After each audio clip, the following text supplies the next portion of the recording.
Out to join a frequency that will open your mind, expand your heart, and activate your spirit. Thank you for joining Kelly Meehan, Spirit Baby Medium and Master Energy Therapist. Kelly believes in the power of the Spirit Baby. She speaks with babies in spirit before life, in the womb, and after life.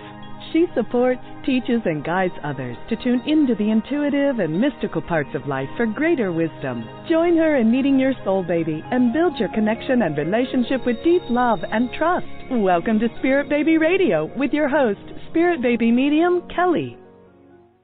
Welcome to episode 114, June 4th, 2021. Mindfulness and Embodiment, Nourishment, a collaborative journey into conscious conception. How can you and your partner bring fertility awareness in body and mind and spirit together? What co-creative ways can support fertility? What nutritional and movement awareness is valuable? So I have a special guest episode. It is Sarah. Hello, Sarah. I'm going to read her more about who she is in a moment, but I always like to kind of go over and how we met. I was like weeks ago. We met weeks ago, and I was on her podcast. Excuse me. Get Pregnant Naturally podcast, and we got into this really awesome conversation about Spirit Baby, of course, but also about what Sarah does. And this really, I love the body, mind, spirit approach. And we went into all these really beautiful spiritual awarenesses and topics. And I was like, oh, this is amazing. I gotta have Sarah on this my podcast. Well, thanks for being here, Sarah. Thanks for having me, Kelly.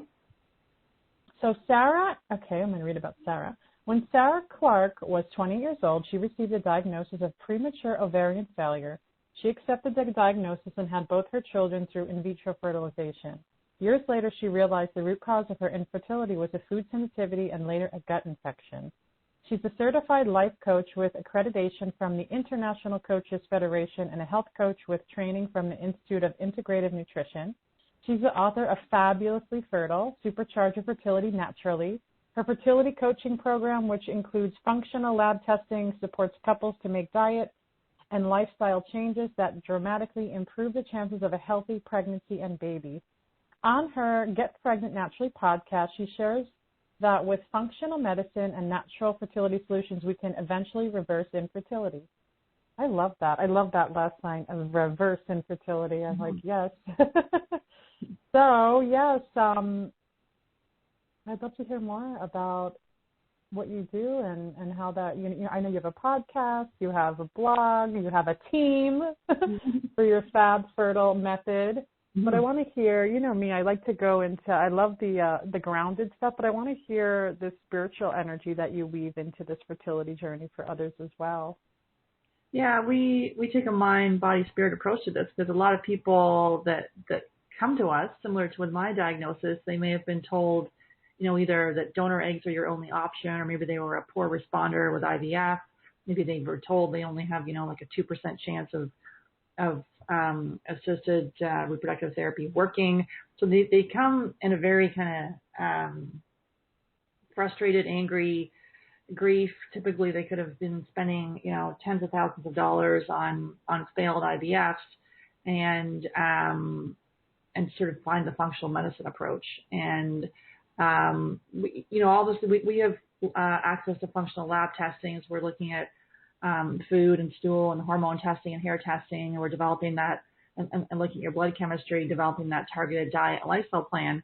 And all of that is equally as important where that's looking at the mindset piece of this, that there's limiting beliefs, and then the spiritual side of things where maybe a well-meaning doctor might have said something, you will struggle. The only option you have is donor eggs, or, IVF is the only thing that's going to work for you, or sorry, I don't think anything's going to work for you. So those pieces of information, it's almost like that. There's the placebo effect, and then there's the nocebo effect, where negative information then just comes to us, and then it's like that. It just precipitates more negative.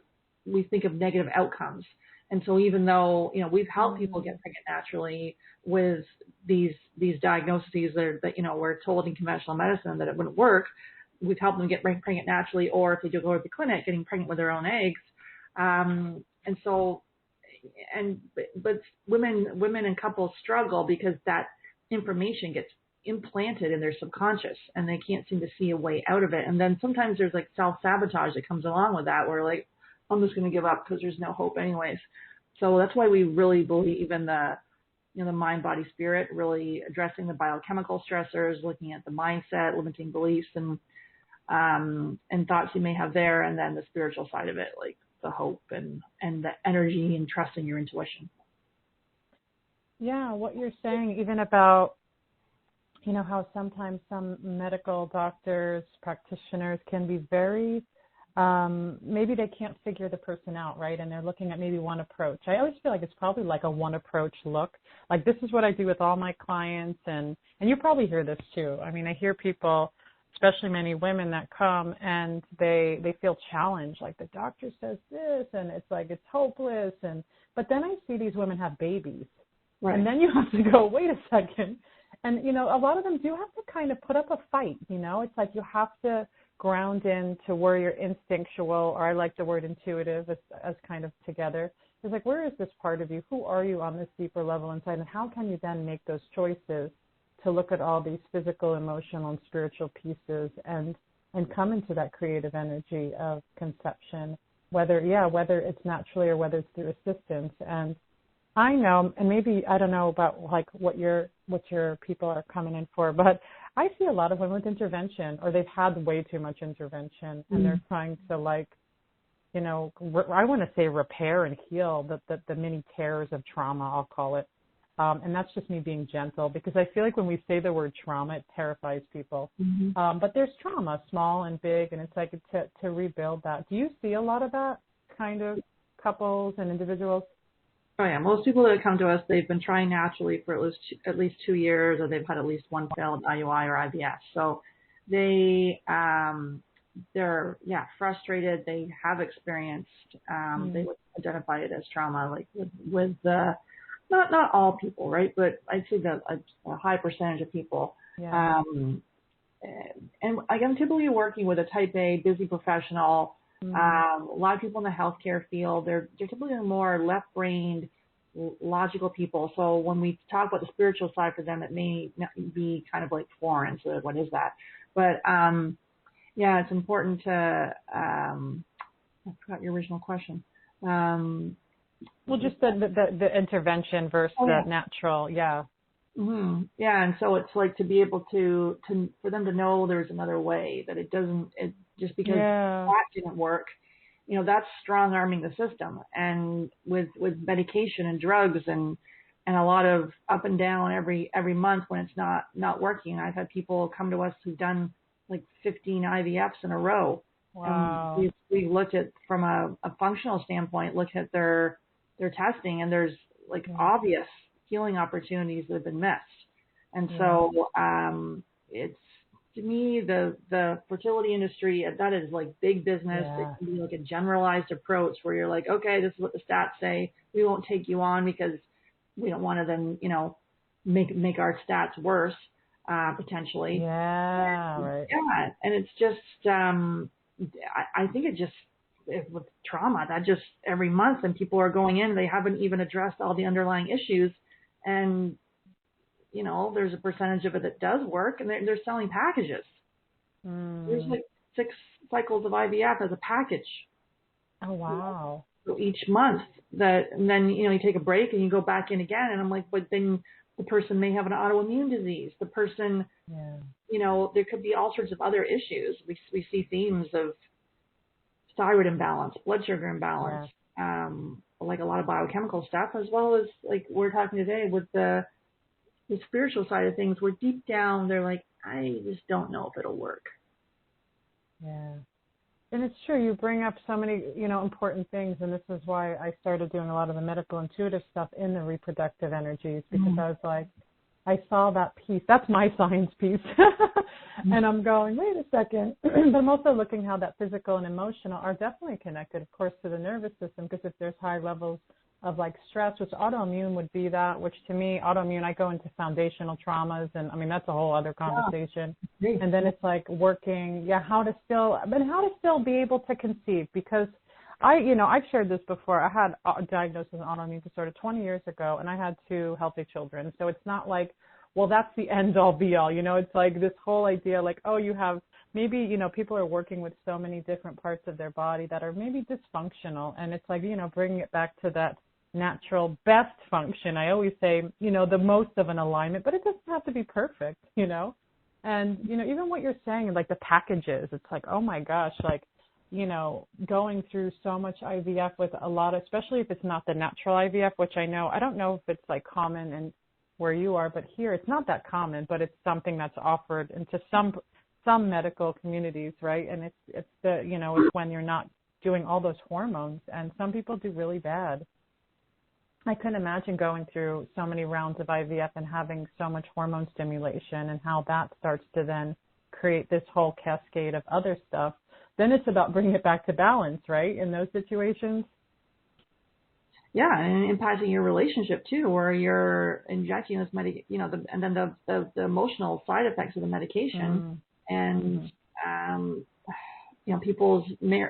most of the people that we coach, like, they're in love and they want to have their children, and then there's maybe the 5 to 10% that want to kill each other because their marriage is just on the rocks. They both want a baby, but this whole thing has just torn them apart, and maybe they would have had other issues before, maybe they haven't addressed, and this has just made it worse. But I've had many couples where I'm like, oh my goodness, I'm doing couples count, because we will exclusively coach couples unless someone is decide to do this by themselves. It's really tough on a marriage, and so that can be an interesting thing to see too.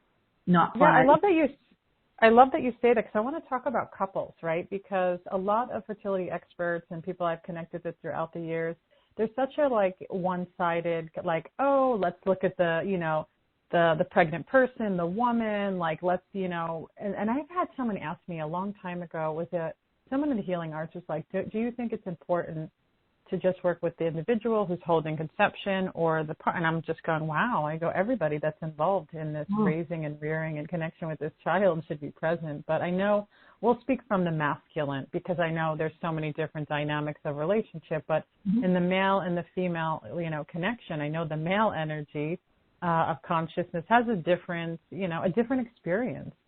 I'm so curious in how, like what you said, I've heard this before where, it creates so much tension and strain in the relationship. And then, will the relationship last, or where will it go? And then, so you're working together. So when you're doing that, I'm thinking you're doing probably all the tests that you would do with the woman, right? And yes, typically when people come in, so if the male partner is telling us there's an issue with the semen right away, then we'll do the functional test. Otherwise, we're doing a blood chemistry review to look at his thyroid, blood sugar, vitamin D, looking at all his levels, as well as doing a review of doing a semen analysis review based on functional reference ranges, and they're just for healthy people, so it's a tighter reference range, because many times people would have been told, they could be told that their semen analysis is normal, and maybe from the functional standpoint, it's like low normal, and there's still healing opportunities. And we don't, similar to egg health, we don't myopically focus on semen quality and semen health. We are looking at the whole body and really, why is the semen, why is there low count DNA fragmentation? Why is there low sperm count? So I just did a podcast episode with Dr. Shauna Swan, and she's an author of the new book, Count Me In, and talking about, she's done a deep dive into the research about fertility worldwide, and really how environmental toxins are impacting worldwide fertility, with couple fertility everywhere decreasing, has decreased by 1%, and sperm counts in the last 50 years in the last 4 years have gone down by 50%. So wow, crazy stats. That's I'm going to have to read that book, because it's truly talking about. I do notice that even with friends, they're like, oh, actually with 2 different friends that pop in my head is like, oh, I had my children through IVF, and I go, oh, why? I always ask why, because or even with my clients, like, what was the reason? Because I can't stand when people say age, and those are the people that don't get pregnant with IVF, I notice, in my world. And so a lot of them said, well, because my husband's sperm count was low, or it just had low mobility, like, I don't really know the terms, but it just couldn't travel, you know. And so it was like, so these people, when they had IVF, they got pregnant instantly because it was more of that. But I'm curious, that you have any thoughts about what is this, like, low sperm count? Is it you're saying that it's probably connected more to the maybe toxicities of our environment, and maybe just different? Because I do understand that metal toxicity stuff is very, we have metal toxicity, and some of us have stronger than others. But maybe there's not one thing. What would you say, what your experience have you heard and connected with? Yeah, there's a number of factors. So it can be the environmental toxins, be it the, plastics that we're drinking out of or microwaving, our personal care products. So those are known endocrine disruptors. Oh, yeah. Our water that's, our tap water has over 300 pollutants in it. Our EMFs, so from our cell phone and our TVs and our laptops, those are impacting both male and female fertility and testosterone levels. So a lot of environmental toxins, even the receipts that you get from the store, those have I heard about that. Yeah, BPA's in the receipt. Don't take the receipt. Emails. Yeah. So the environmental toxins, but also we see themes of blood sugar imbalance, cholesterol issues.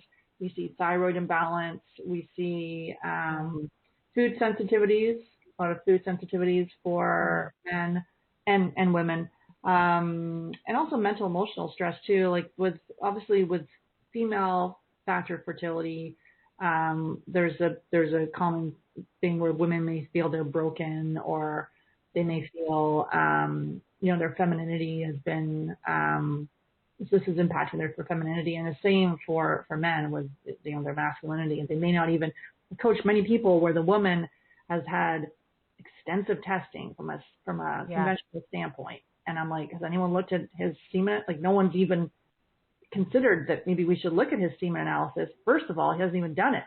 He hasn't been to a urologist. He hasn't had a full workup. Is there a varicocele?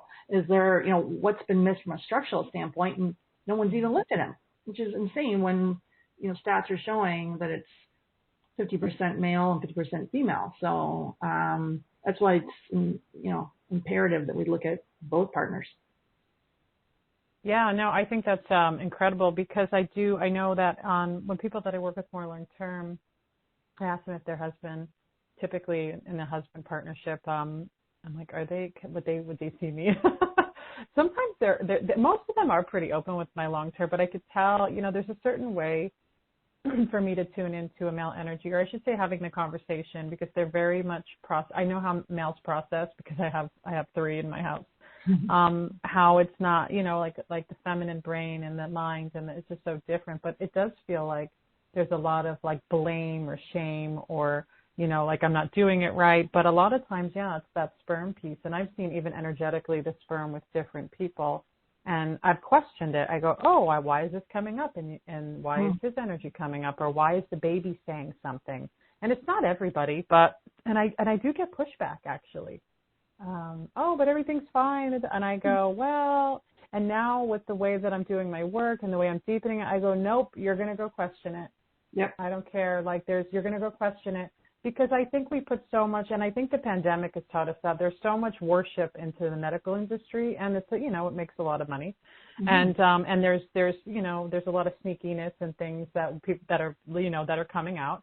And so people are more questioning, sitting with their gut, and kind of I want to believe that we're reversing, going, wow, can we be our own best advocates to know how our bodies are, and then to reach out in this way that feels more whole.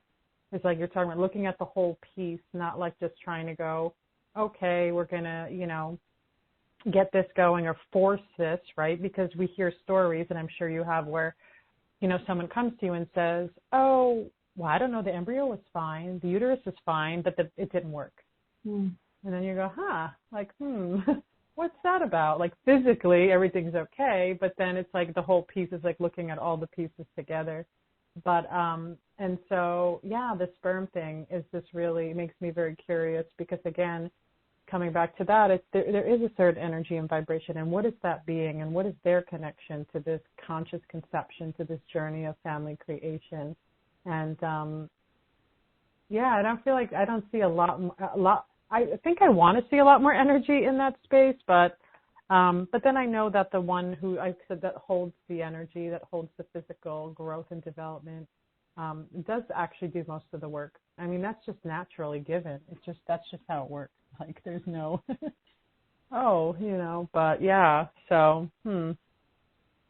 Yeah, it's interesting with I like that from Dr. Oz. It's that board of directors where you have your RE, your OBGYN, you can have your fertility coach, your nutrition practitioner, your acupuncturist, your chiro, not all at once. That's overwhelming, but you have them on your team, but you're in the center because you know your body best.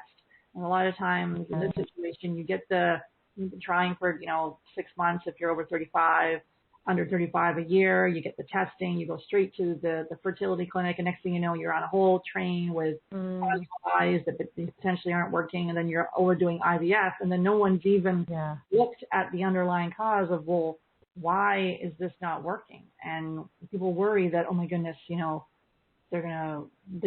going to find anything. That is never the case. There's always things for us to work on. Which is empowering because a lot of times in the conventional side of things, it's disempowering where you're just waiting to inject yourself. You wait each month and then you're completely devastated when it doesn't work. I know that firsthand. I had both my kids with donor eggs and, years later, and then I had after I had my daughter, we had 2 embryos left over and I was bound and determined to have my kids close together. And I went back in there and I, was very stressed out and those didn't work. So I had to go on a list for a separate donor. And, that devastation and stuff like that were, and I didn't even get a second opinion on my diagnosis. I didn't look deeper. So that's why I really started my business and supporting couples that know that there is another way to look at this. And there are options.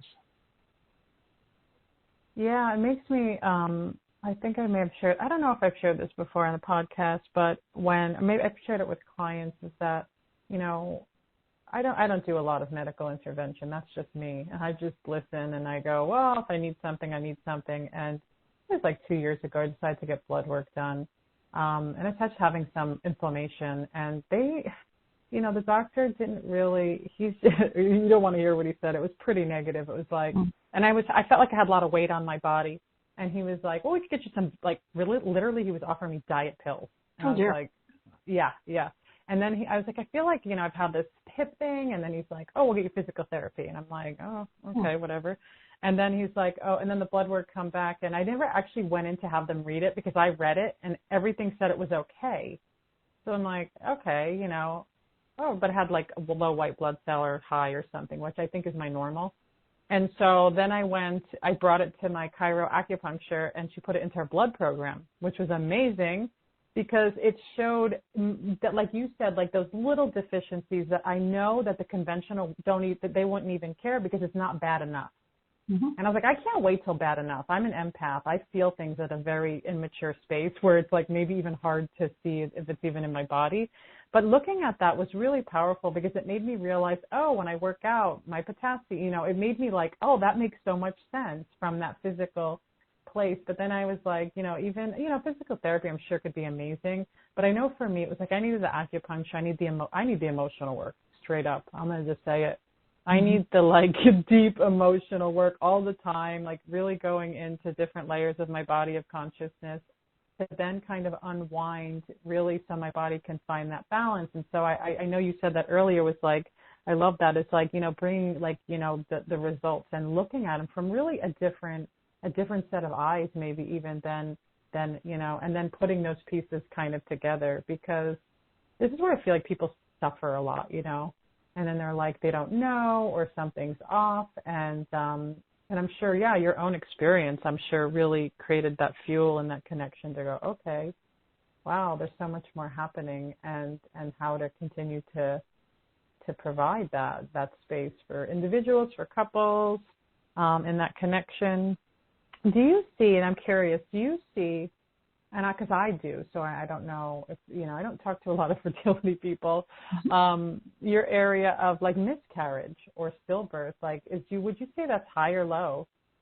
Yeah, we definitely see people coming with, repeat miscarriage. And and in this case, and it's interesting with that, then no one's even looked at the male partner. No one has done a semen analysis. Yeah. Like shocking. Why is that? What do you think that is? Seriously, like why? Standard protocol that we just, we will look myopically at the woman and not consider that, maybe there's something going on is there DNA fragmentation?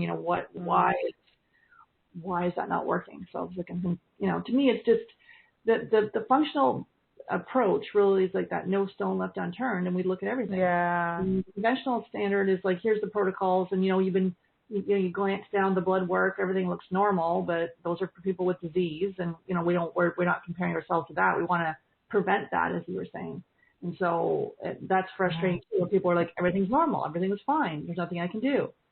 And that's not the case with repeat miscarriage. We've seen people with sensitivity to gluten being off the chart, like so sensitive they have even a little it's like non-celiac gluten sensitivity, so for them it's extremely sensitive.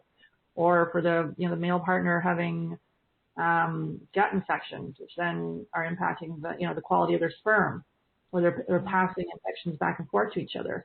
So miscarriage because from a functional standpoint, there's just a lot of healing opportunities, and people month after month of having multiple miscarriages, and the mental emotional side of that too, not being addressed. And even if you're like like a type A, you're like, I'm fine. Most people are like, I'm fine. Well, when you dig under it, you're not like I would have said I was fine when I had that diagnosis. Yeah. I'm like, okay, I'm gonna take that diagnosis. I'm gonna off I go. Blah blah blah. I felt bad for other people that had to go through years of infertility.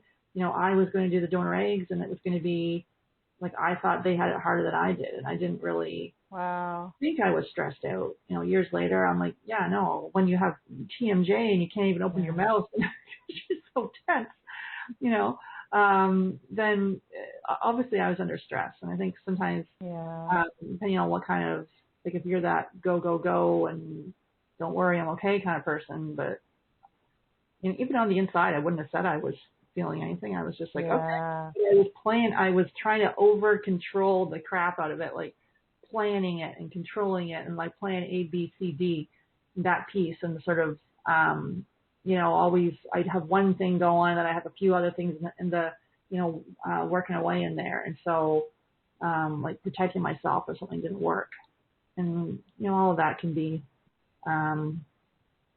stressful.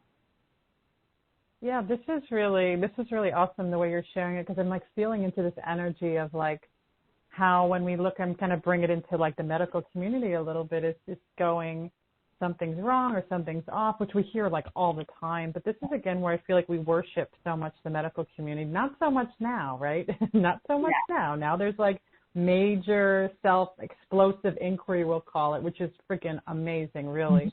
I know people feel like this time it's created so much heartache and hardship and confusion and quote unquote, I want to get back to whatever life was, but it's like, no, this is like incredible. This is like expanding, questioning, and really being our own kind of authorities, and being strong with being our own authorities is like really, it's just really showing and telling. And so even, when I'm kind of scanning through people's bodies, and I do look at the liver and stomach, and you're just kind of confirming to me like, oh yeah, those, these pieces that are imbalanced with some people, whether they have metals or old virus load or emotional, like, stuff around that. And so I feel like it's definitely collaborative. I had a woman once that was questioning why I was like looking at her thyroid. I was like, oh, okay. That's like one time, I think she was type A, but she was like, she had a lot of, anger, we'll say. And I was kind of like, but I could see that and I'm fine. But I was like, well, that thyroid is part of the endocrine system. It's for like, there's a whole like, I'm like, but it just shows. And I've seen even with people before, I know someone was like, I don't know where that organ is in my body. Like if we, this is where I'm like, wow, like we really need to know. I mean, I'm no anatomy expert, but, I think it's healthy to know where our organs are in our body, right? You know, it's like, oh, where are my kidneys? Oh, there's adrenals on those kidneys. Oh, I have it, you know, I know where my uterus is, or, you know, where's my thymus? Is that even a thing? Like, just even those basic, like, oh, I have a body, and then to go deeper into that. And I think I'm so wrapped up in that now because I'm doing this big somatic psychology program it has biology in it and also a lot of your own experiential. And so I'm learning about things like to the next level, probably a little bit more than an average. But I want to start basic with people, like, do you know where your kidneys are? Like, do you know where your, you know, do you know where your, I know you know where your heart is, but it's like even these other smaller like organs, just to even be with them with the breath and just, you know, not having to make anything wild happen. But what was it today? I did a little bit of one of the exercises. You probably, I don't know if you know this word. It's called mediastinum. This is our word today. The mediastinum is actually this thin wrapping kind of tissue that like holds the heart in a hammock.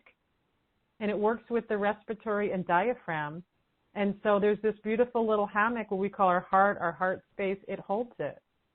And so we, you know, in our exercise today that I did, we had to connect with our mediastinum, as everybody knows now. Yeah. And so again, these little intricate pieces of fibers and tissues that connect our body and make it move also hold emotional vibration, and it holds our, you know, our experience. And you may not have to know that specific thing, but it's powerful to go, oh, you know, you hear like the thymus, people, which is right under the heart space, somewhere around there. I don't know exactly. I have to like even research that, but it's often called the forgotten heart chakra. So you can like research that. It's interesting. It's like, what is it? And the thymus, I know it has to do with the immune system, right? And so people could like research that, but it's interesting, this embodiment piece on the journey. It's like, you know, going in and then it sounds like what you do a lot of too is it's kind of cleansing. I don't think the detoxing gets scary for people, but just cleansing the body out, right? It's like, let's cleanse it. Here we go. You know, make that space ready for baby, or, you know, even, you know, do you work with people that, let's say, that aren't, maybe they're looking for surrogates or different methods? Would you work on that level? Typically, what most people we're working with, they're trying to get pregnant naturally, or they may decide they want to go to IVF, you know, a little bit later. So, I haven't worked with surrogates. We've helped couples that have decided that donor eggs are the route they want to go, but it's still, you still need to prepare the host, and you know, there's a 50% chance of that working. Sometimes people think, oh, I've decided on donor eggs, here we go, but there's still things you need to do to prepare your body for that. Because why first of all are you struggling? But yeah, just back to the piece there on kind of the medical establishment with, like, you know, I think with Dr. Google, you know, it's not good to self-diagnose or self-prescribe. It does put the medical establishment kind of on their toes when there's lots of research and things we can do to empower ourselves. And, you know, they're like, you know, there's memes about don't confuse your ability to research the internet with my medical degree. But that, you know, I'm in a mastermind with a lot of functional medical doctors, and they've typically had their own healing crisis. And now they're saying, and they've, you know, it used to be the dentist had the highest suicide rates, and now I think it's turning into doctors, because they're so burnt out seeing person after person and really only prescribing, not being able to prevent. And the person keeps coming in, and then, you know, you're not able to you know, fully help this person heal. So these physicians are moving to this way of practicing where we're preventing and actually, you know, having better outcomes with looking at it from a functional standpoint instead of just, and, you know, and medication can be part of it, but it's like, you can't just give, to me, it's the medication, it'd be a Band-Aid approach if we don't work on all the other issues going on in the body at the same time. So the food sensitivities, the environmental toxins, your mental, emotional stress, you can still, you know, most people we see have got some sort of thyroid dysfunction, be it hypothyroidism, be it Hashimoto's, be it subclinical thyroid issues. So it's not the thyroid, it's like the gut or the liver. So you may need medication, but why is the thyroid off to begin with, which is the canary in the coal mine? So I do believe, being like really empowered, that you know your body best, and not having anyone dismiss you, especially in, I love that. Yeah. I love that you're saying this. I'm hoping everybody's really just taking it all, like stopping it all in, because it's so crucial. What you're saying is that, you know, and I know, because I know my husband's like, oh, my doctor that he sees now, he's like, he does vitamins and things, and he has this very nutritional approach where I know some do not even go there. And I think that's the missing link, right? I mean, that's the missing piece. That's, you're not looking at the whole. And we in the medical community does need to change, and I feel like it's changing. It sounds like what you're saying with these different kind of experiences that doctors are kind of moving into, and coming back to the body. Even yesterday, I talked to an old friend I haven't talked to that much, and I've known her for 30 years, and I didn't, you know, we're checking in about this whole time we're in, and she's like, you know what, I discovered, she's like, she's so empowered right now, and it was just, she's having this like awakening where she's like, I told the doctor this is what I need, and this is why, and at first they were like, no, and it was like, no, and she was so proud because she got what she needed, and a little bit of both worlds, and she was better. And she felt like if they were pushing in one direction and she was pushing back, and I do feel like, unfortunately, in this time, we do have to push back. We do have to say, hey, you know what, I don't feel that way. Something else is going on. I remember when I wasn't diagnosed properly for quite some time, which is very common, right, with autoimmune stuff. And I actually had a doctor look at me, and this is in my 20s. I had sweatpants on and a sweatshirt, and he looked at me and said, are you sure you're not hurting because you're exercising, because you're wearing sweatpants and a t-shirt? I was like, what? I had to run. After that, I was like, you know, I was young. And so I just listened, and I left and never went back. I was like, who the heck talks to someone like that? Like, I'm not really, like, unwell. And I was unwell and suffering and a lot of chronic pain. And it was just kind of, well, we can't really find anything, so maybe it's something else, or like it's in your head, or this is what we hear quite often. And I think that's what, you know, my own experience has made me an advocate. And it's interesting, you know, to interweave into the medical intuitive world, to be able to see the dysfunction in people and question it. And even swinging it back to what you said about the thyroid, I would say 90% of the women I see have thyroid dysfunction. And I would literally tell them, oh, you have hypo, you have hyper, or you have, I get these images like T3, T4. I get, you know, I'm piecing all these pieces together. And sometimes more genetic things. I could see if it links to, like, I was like, oh, your grandmother, your mom, or someone else has this. And that's an interesting conversation to have, because that could be very foundational, right? And I love what you said about, you know, the Band-Aid. It's like, okay, yeah, you know, meds are fine if they're temporary. But if you're living on pills, it's not going to work. I could just say that. People get into more dysfunction, then they maybe go into depression, anxiety. It doesn't. But it's interesting, the medical community, it's like, what is this piece? We'll just keep giving it to you. We'll just keep giving it to you. And then the body just keeps, like, resisting it, the consciousness. What would you say about that? You're saying the underlying cause, I think, is what you were saying earlier, right? Yeah, like we see people coming in with, you know, they're on depression medication or anxiety medication. They're on a whole host of different things, and no one's even, and each time they go in for a symptom, it's like a different physician would then look at that symptom. If they've got acne or dermatitis, they see the dermatologist. If they've got GI issues, they see the gastroenterologist. If they've got, you know, allergies, like seasonal allergies, we're off to the allergist, all these different things. Well, wait a minute, maybe all of those are a gut infection or a food sensitivity. And then, you know, your gut health, which impacts your neurotransmitters, then of course that's why you're, you know, maybe you've got ADHD or depression, anxiety, those sort of things, brain fog.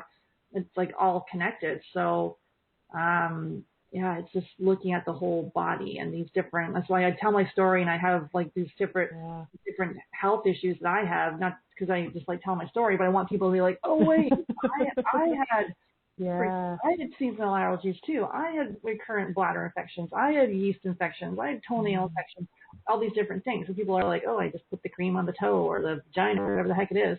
And meanwhile, it's like, oh wait, that's because I had a fungal overgrowth. I had a H. pylori. You know, I lowered my stomach and my stomach acid. I wasn't able to, I was eating this nice organic nutrient dense diet, but I wasn't able to absorb the minerals.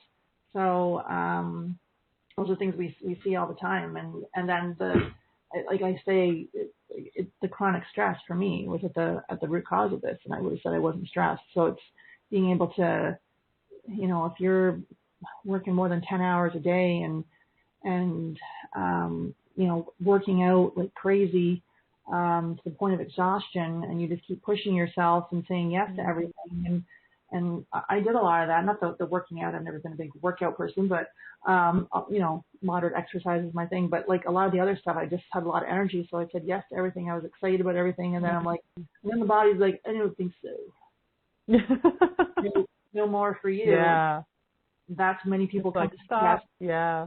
They're and right now if the body wants to survive, it doesn't want to procreate. So that is then lower down on the chain there of what it wants to do, and it wants to survive, and so many people struggle. Yeah. Wow. There's so much. Yeah. I love everything you're sharing and saying, just the way you approach it and looking at those different pieces, pulling it together.